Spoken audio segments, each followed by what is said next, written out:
Hi friends, meal now சேனலுக்கு உங்களை எல்லாரையும் அன்புடன் வரவேற்கிறேன். நான் உமா.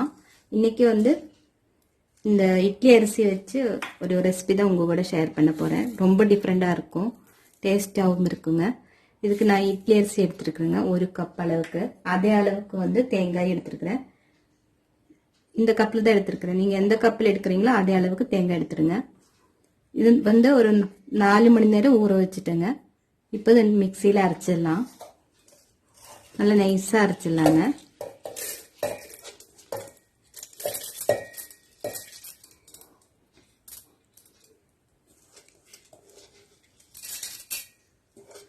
நல்லா ஒரு 4 தடவை கழுவிக்குங்க அரிசி, இல்லைன்னா வெள்ளையா வராது. அதுக்காக நல்லா இந்த மாதிரி தண்ணி நல்லா கிளியர் ஆகிற வரைக்கும் நல்லா வாஷ் பண்ணிடுங்க.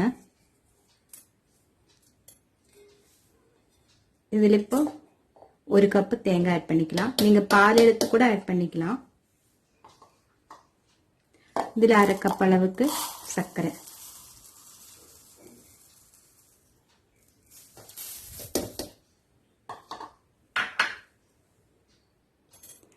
இதில் ஒரு 6 ஏலக்காய் ஆட் பண்ணிக்கலாம். அதோட தோல் எடுத்து சீடு மட்டும் போட்டிருக்குங்க. இது நைஸாக அரைச்சிட்டு வந்துடலாங்க. இப்போ அரைச்சிட்டு எடுத்துட்டு வந்தாச்சுங்க. இந்த திக்னஸ் போதுங்க. நீங்க தேங்காய் எடுக்கும்போது அந்த பிளாக் கலர் இல்லாம எடுத்தா நல்ல கலரா கிடைக்கும், ஒயிட் கலரா கிடைக்கும். இந்த ஒரு 2 மணி நேரம் இப்படி இருக்கட்டுங்க.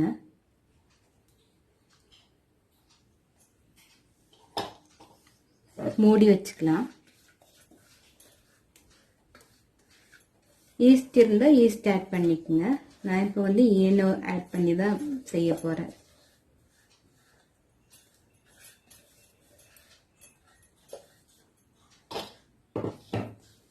இது மூடி வச்சுட்டு 2 hour வெயிட் பண்ணலாம். இப்போ ஃபில்லிங் ரெடி பண்ணிடலாங்க. அதுக்கு நான் ஆரஞ்சு எடுத்து, இந்த மாதிரி ஆரஞ்சு இருக்கு இல்லைங்களா, இதுலேருந்து ஜூஸ் எடுத்துருக்குங்க. 100 ml எடுத்துருக்குறேன். அதாவது 1/2 கப்பு, 100 ml 1/2 கப் எடுத்துருக்குறேன். இதை ஊற்றிடலாம். இதில் 1 டீஸ்பூன் அளவுக்கு கார்ன்ஃப்ளவர் மாவு. நான் அடுப்பு பற்ற வைக்கலைங்க. இதெல்லாம் நல்லா மிக்ஸ் ஆன பிறகு அடுப்பு பற்ற வச்சிடலாம்.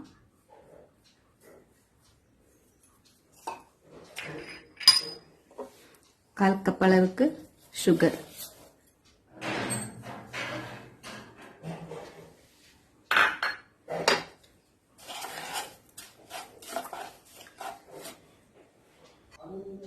இப்போ இதில் கலருக்காக மஞ்சத்தூள் ஆட் பண்ணிக்கலாம். கொஞ்சம் 1/4 டீஸ்பூனுக்கு கம்மியாக ஆட் பண்ணுறேங்க. இது அந்த ஸ்மெல்லாம் வராது. உங்களுக்கு விருப்பம் இருந்தால் ஆரஞ்சு கலர் ஆட் பண்ணிக்கோங்க.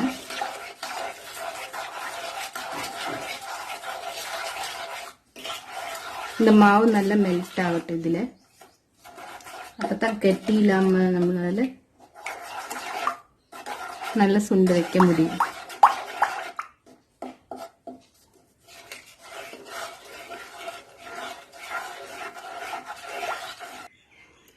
இப்போ நல்லா கரைஞ்சிடுச்சு, எல்லாமே நல்லா மிக்ஸ் ஆயிடுச்சு, கெட்டியெல்லாம் இல்லை. இதில் இந்த ஆரஞ்சோட உள்ளே இருக்கிற பக்கம் இதை ஆட் பண்ணிக்கலாம்.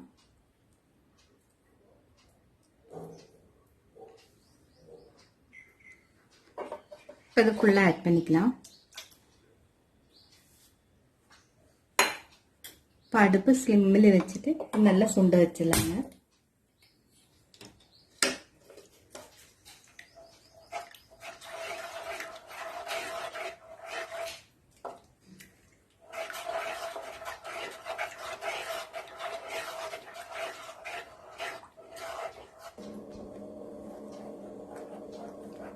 பாருங்க, இப்போ குறுகின கன்சிஸ்டன்சி வந்துடுச்சு.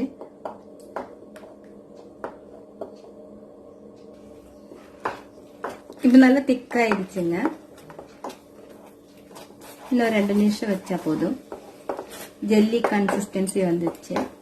இது ஆறுனா இன்னும் திக்காயிடும். நம்ம ஆஃப் பண்ணிடலாம். உங்களுக்கு எசன்ஸ் ஏதாச்சும் பிடிச்சிருந்தா இதில் ஊற்றிடுங்க. நான் இப்போ இந்த ஆரஞ்சு அந்த ஸ்மெல்லிலே பண்ண போகிறேன். அதனால் ஒன்றும் ஆட் பண்ணலைங்க. இது பாருங்க, பார்க்குறக்கே நல்லா இருக்கு இல்லைங்களா? இந்த சூட்டில் எப்படி இருக்கட்டுங்க, இன்னும் திக்காயிடும். இப்போ மாவு வச்சு 2 hour ஆயிடுச்சுங்க. நான் இந்த மாதிரி பார்க்க மட்டையில தான் அது ஸ்டீம் பண்ண போகிறேன், வித்தியாசமாக பண்ணலான்ட்டு. இது வந்து இந்த மாதிரி ஹோல்ஸ் பண்ணியிருக்கேங்க. ஈஸியாக ஹோல்ட் பண்ண முடியும். பாருங்க, இந்த மாதிரி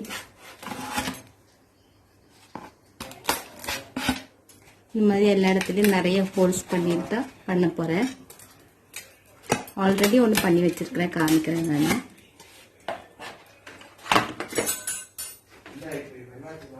இது பாருங்க, இந்த மாதிரி இது நம்ம வந்து ஸ்டீமர்ல இல்லைன்னா ஏதாச்சும் பாத்திரத்தில் வச்சு ஸ்டீம் பண்ணிடலாம். இது மேலே ஒரு வாழை இலை வச்சிடலாம். ஏன்னா நம்மளுக்கு வந்து மாவு கீழே போகாமல் இருக்கிறதுக்காக தான். இந்த மாதிரி வாழை இலை வச்சுட்டு இது மேலே மாவு ஊற்றிட்டு நம்ம ஆவியில வேக வச்சிடலாம். இப்போ நான் வந்து தண்ணி பாயில் ஆக வச்சிருக்கிறேங்க. இப்போ இதில் எண்ணெய் ஆட் பண்ணிக்கலாம். மாவில் தண்ணி நல்லா பாயில் ஆக வச்சுட்டு அப்புறம் எண்ணெய் ஆட் பண்ணிக்கோங்க. ஏன்னா எண்ணெய் போட்டவர் ரொம்ப நேரம் வச்சுட்டு இருக்க முடியாது மாவு, அதனால தான். நல்லா மிக்ஸ் பண்ணிடலாம். பாருங்க, மாவு இப்போவே நல்லா பொங்கி வந்துடுச்சு.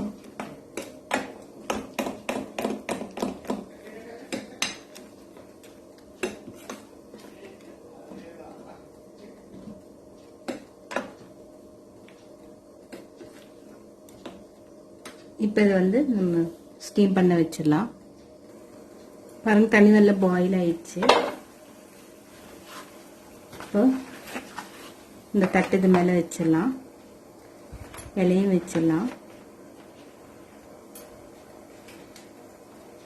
இப்போ மாவு ஊற்றிடலாங்க.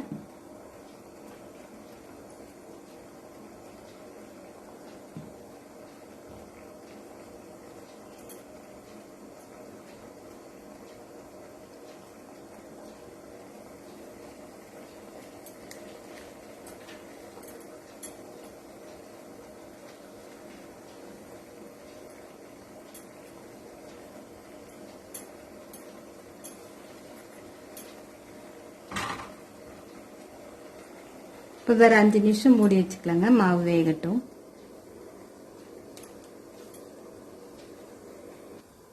கொஞ்சம் மாவு எடுத்து ஸ்டீமரில் வைக்க போகிறேங்க, ஒரு பாத்திரத்தில் ஊற்றிட்டு. இப்போ ஒரு 20 minutes ஆயிடுச்சுங்க, கொஞ்சம் கூட வேகணும். இப்போ நம்ம வந்து இது மேலே நம்ம ரெடி பண்ணி வச்ச ஆரஞ்சு ஜெல்லி மாதிரி பண்ண இல்லைங்களா, அது வந்து ஸ்ப்ரெட் பண்ணி விட்டுலாம்.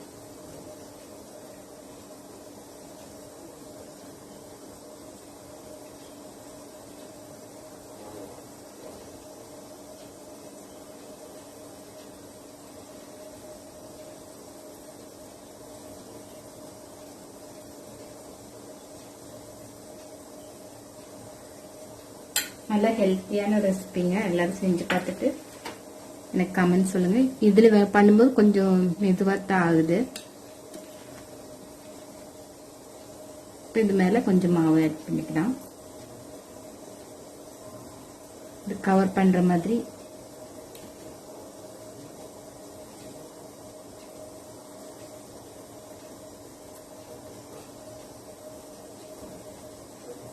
ஸ்டீமரில் சீக்கிரம் ஆகுதுங்க, இதில் மெதுவாக தான் ஆகுது. இப்போ இதை மூடி வச்சுக்கலாம். இது மறுபடியும் ஒரு 20 minutes ஆகட்டுங்க. இது பாருங்க, 1 மணி நேரத்துக்கு மேலே ஆயிடுச்சு, இன்னும் வேகவே இல்லை.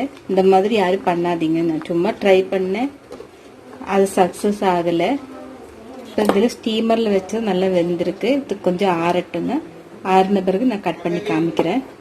20 நிமிஷத்துல வெந்துடுச்சுங்க ஸ்டீமர்ல வச்சு. இது ரெடி ஆயிடுச்சு, டீமோல்ட் பண்ணிடலாம்.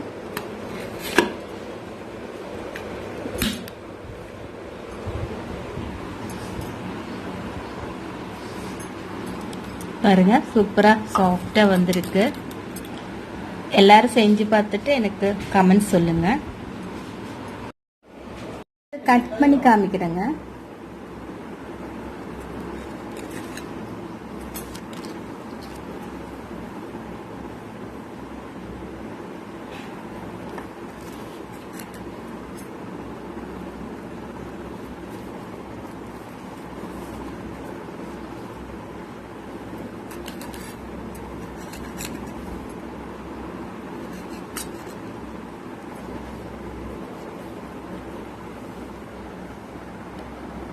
எவ்வளோ சாஃப்டாக இருக்குது பாருங்கள்.